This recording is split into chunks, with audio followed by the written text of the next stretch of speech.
आज आपको लेकर चलते हैं कहानियों की दुनिया में। ऐसी कहानियां जो कहीं सुनी बातें नहीं हैं और न ही किसी ने अपनी इमेजिनेशन से इन्हें लिखा है, बल्कि ये कान्हा की वो कहानियां हैं जो बहुत कम ही लोग जानते होंगे। इन कथाओं की मदद से भक्तों को बताया गया है कि कान्हा की माता उन्हें लड़की क्यों बनाती थी और कैसे भगवान राम की ही तरह श्री कृष्ण का भी वानर सेना से संबंध था। तो आइए शुरू करते हैं। कहानी क्रमांक 1। अब शायद ही कोई ऐसा लड़का होगा जिसे बचपन में उसकी माँ ने लड़की की तरह तैयार न किया हो, वरना हर माँ अपने बेटे को कम से कम एक बार फ्रॉक पहनाकर या फिर लिपस्टिक और बिंदी लगाकर उसे लड़की की तरह तैयार जरूर करती है। आप सभी के पास भी अपने बचपन की वो तस्वीरें जरूर होंगी। अब बेशक आप उस तस्वीर को देखकर झिझकते होंगे या फिर उसे अलमारी में कहीं छिपा कर रखा होगा कि कहीं कोई देख ना ले और आपका मजाक ना बने। लेकिन दोस्तों, क्या आप जानते हैं कि ऐसा करने के पीछे एक वजह है और उस वजह का सीधा रिश्ता भगवान श्री कृष्ण से है। अब दरअसल जब भगवान कृष्ण का जन्म हुआ तो उन्हें माता यशोदा के पास पहुँचाया गया, लेकिन इसके बाद भी कंस की तरफ से उन पर बार बार हमला किया जा रहा था। उसने कभी वत्सासुर को कृष्ण को मारने के लिए भेजा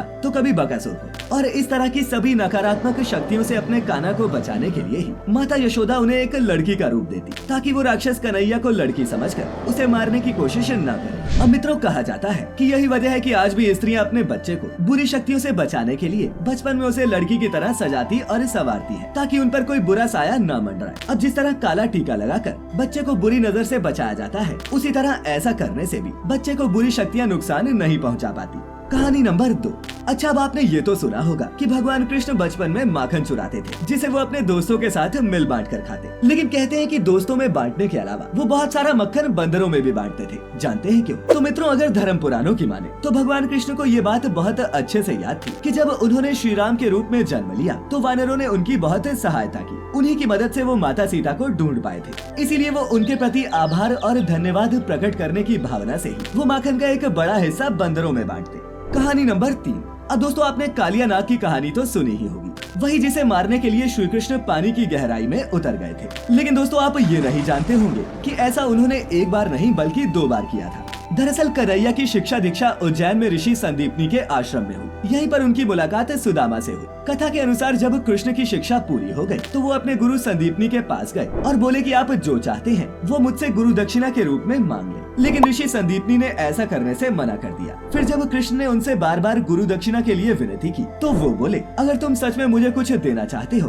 तो मेरा पुत्र मुझे वापस लौटा दो। सालों पहले वो समुद्र तट पर गया था जहाँ उसे समुद्र ने निगल लिया। फिर जब कृष्ण ने इस बारे में पता करने के लिए समुद्र को ललकारा तो उन्होंने बताया कि समुद्र में शंखासुर नाम का एक राक्षस है और वो लोगों को पकड़कर उन्हें मारता नहीं है बल्कि उन्हें भी राक्षस बनाकर अपनी सेना में शामिल कर लेता है। अब श्री कृष्ण को जैसे ही इस सच का पता चला वो तुरंत समुद्र की गहराइयों में शंखासुर का सामना करने के लिए पहुंच गए। वहां जाकर उन्होंने देखा कि उस राक्षस ने एक नहीं बल्कि कई सारे ऋषि मुनियों और उनके बच्चों को राक्षस बना रखा है। इसके बाद उन्होंने शंखासुर से युद्ध करके उसका वध कर दिया और ऋषि संदीपनी के पुत्र को गुरु दक्षिणा के रूप में उन्हें वापस लौटा दिया। अब मित्रों, अगर भगवान कृष्ण की ये कथा आपने पहली बार सुनी है तो नीचे कमेंट्स में तुरंत जय श्री कृष्ण जरूर लिखें। कहानी नंबर 4। अब मित्रों, आपने अब तक भगवान कृष्ण की कई तस्वीरें देखी होंगी। धर्म शास्त्रों में भी ये बात लिखी है कि वो कैसे दिखते थे, कैसे मुस्कुराते थे, उनके नैन नक्श, उनके बाल कैसे थे। लेकिन मित्रों, क्या आप ये जानते हैं कि श्री कृष्ण के रूप रंग का वर्णन पहली बार शब्दों में किसने किया था? अगर नहीं तो बता दें कि ऐसा करने वाला कोई और नहीं बल्कि उत्तरा थी। अब आप पूछेंगे कि ये कौन थी,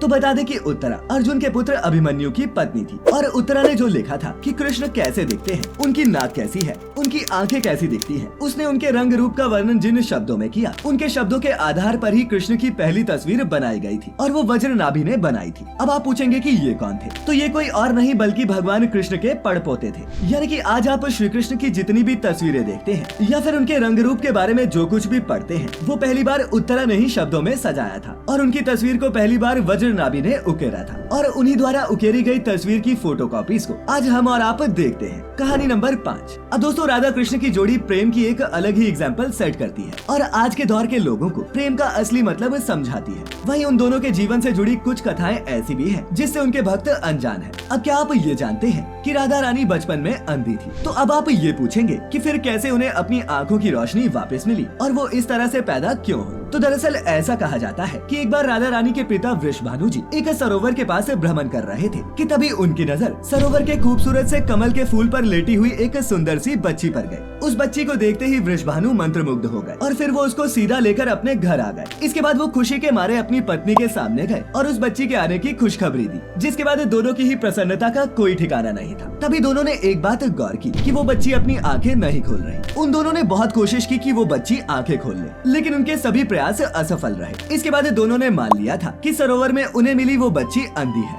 लेकिन दोस्तों आपको बता दें कि ये कुछ और नहीं बल्कि खुद राधा रानी की ही लीला थी। दरअसल ऐसा कहा जाता है कि माता लक्ष्मी की रूप कही जाने वाली राधा रानी बैकुंठ धाम से ही ये प्रण लेकर आई थी कि वो आंखें तभी खोलेगी जब उनको अपने श्रीहरि के रूप में जन्मे भगवान कृष्ण के दर्शन हो जाएंगे। बीतते समय के साथ ये हुआ भी। 11 महीने बाद खुद भगवान विष्णु के अवतार भगवान कृष्ण का इस पृथ्वी पर आगमन हुआ और इसी खुशी के मौके पर उनके पिता नंद बाबा ने सभी ब्रजवासियों को निमंत्रण भेजा। इस उत्सव में राधा रानी भी अपने पिता वृषभानु के साथ आई थी। वहीं पर जब उनकी मुलाकात पालने में लेटे श्री कृष्ण से हुई तब कहीं जाकर राधा रानी के हृदय को शांति मिली और उन्होंने पैदा होने के बाद पहली बार अपने बंद नेत्रों को खोला और भगवान कृष्ण के दर्शन किए। वहीं दोस्तों क्या आपने कभी ये समझने की कोशिश की कि भगवान कृष्ण और राधा रानी के बीच में आखिर कौन सा संबंध था? क्या दोनों बस मित्र थे या फिर सच में उन दोनों के बीच एक प्रेम की डोर थी? तो दरअसल इस सवाल को लेकर कई महान पंडितों और सनातन धर्म के जानकारों के बीच मतभेद है। कई जानकारों का मानना है कि दोनों के बीच एक बहुत ही पवित्र आत्मीय बंधन था। वहीं कईयों का ये कहना है कि राधा थी ही नहीं, या फिर आसान भाषा में कहा जाए तो जो राधा थी वही रुक्मणी थी। लेकिन मित्रों इस तथ्य में सच्चाई कम ही नजर आती है। इन तथ्यों को नजरअंदाज करके अगर हम अपनी पौराणिक कथाओं और उन जगहों को देखें तो आज भी हमें कई प्रमाण मिलते हैं जो ये बताते हैं कि राधा और रुक्मणी दो अलग अलग नारियां थी, लेकिन दोनों माता लक्ष्मी का ही अंश थी। वहीं दोस्तों आप सभी जानते हैं कि भगवान कृष्ण और राधा रानी पति पत्नी नहीं थे। उनको तो पूरी दुनिया एक प्रेमी और प्रेमिका के रूप में ही जानती है। लेकिन अगर सच कहें तो इन दोनों ने ही इस दुनिया को प्रेम का सही अर्थ दिया है। अब वैसे तो भगवान कृष्ण की 16,108 रानियां थी, लेकिन हर मंदिर में, हर मूर्ति और हर तस्वीर में,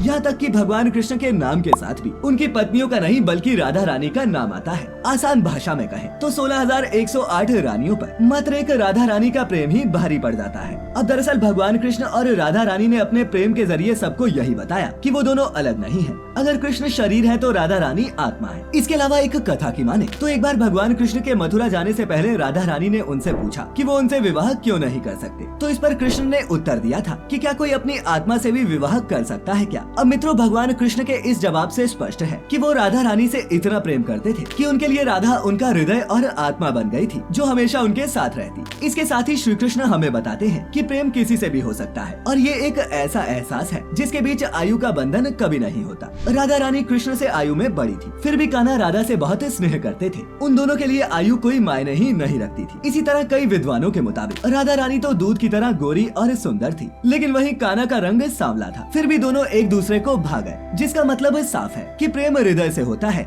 शक्ल या फिर उम्र से नहीं। कहानी नंबर 6।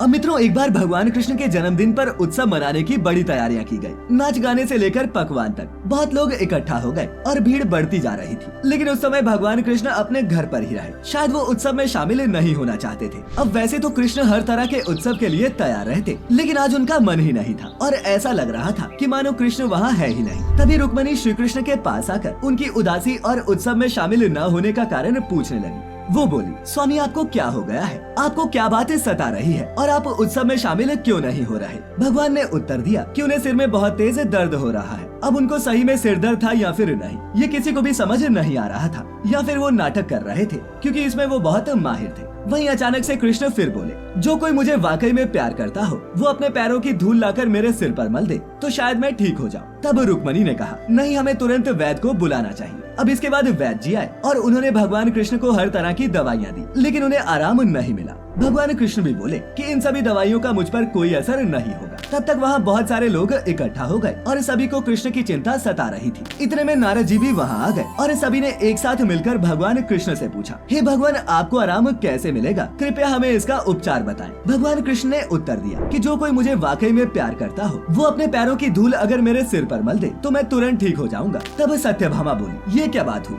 मैं आपसे बहुत प्रेम करती हूँ, लेकिन ये नहीं हो सकता कि मैं अपने पैरों की धूल लेकर आपके सिर पर लगाऊं। और तो और रुक्मणी भी रोते हुए बोली, प्रभु हम ये कैसे कर सकते हैं? ये तो आपका अनादर और अपमान होगा। नारद भी पीछे हट गए उन्होंने कहा कि मैं भी ऐसा नहीं करना चाहता। पता नहीं आपकी ये कौन सी लीला है, लेकिन अगर मैं अपने पैरों की धूल आपके सिर पर रखूंगा तो हमेशा नरक की अग्नि में तपूंगा और मैं ऐसा कोई काम नहीं करना चाहता। चारों तरफ हड़कंप मच गया और बात फैल गई। हर कोई सकते में था। वो कह रहे थे कि हम ये काम नहीं कर सकते, हम सब उनसे बहुत प्यार करते हैं, लेकिन ऐसा करके हम नरक नहीं जाना चाहते। वहीं दूसरी तरफ उत्सव में लोग कृष्ण का इंतजार कर रहे थे, लेकिन भगवान थे कि अपना सिरदर्द लेकर बैठे हुए थे। फिर ये बात वृंदावन भी जा पहुंची। गोपियों को पता चला कि कृष्ण को सिर दर्द है। तब तुरंत राधा ने अपनी साड़ी का पल्लू फाड़ा और उसे जमीन पर बिछा दिया। इसके बाद उसने सभी गोपियों को उस पर नाचने को कहा और सभी गोपियों ने ऐसा ही किया। फिर राधा रानी वो पल्लू नारद जी को देते हुए बोली, इसे आप ले जाएं और कृष्ण के सिर पर बांध दें। नारद जी भी धूल भरा वो पल्लू लेकर आ गए और उसे भगवान कृष्ण के सिर पर बांध दिया। अब मित्रों, जैसे ही वो धूल भरा पल्लू कृष्ण के सिर पर बंधा, उनका दर्द तुरंत ठीक हो गया। इसके बाद भगवान कृष्ण ने स्पष्ट रूप से बताया कि उनके लिए कौन सी चीज सबसे ज्यादा महत्वपूर्ण थी। उन्होंने कहा कि उनके लिए यही सच्चा निस्वार्थ सरल प्रेम ही महत्वपूर्ण था, जिससे राधा रानी भली भांति परिचित थी। तो दोस्तों, आज की इन कथाओं में फिलहाल इतना ही। अगर आप भी भगवान कृष्ण के सच्चे भक्त हैं और उनकी जिंदगी की ऐसी ही और भी अनसुनी कथाएं सुनना चाहते हैं, तो हमें नीचे कमेंट्स में लिखकर जरूर बताएं।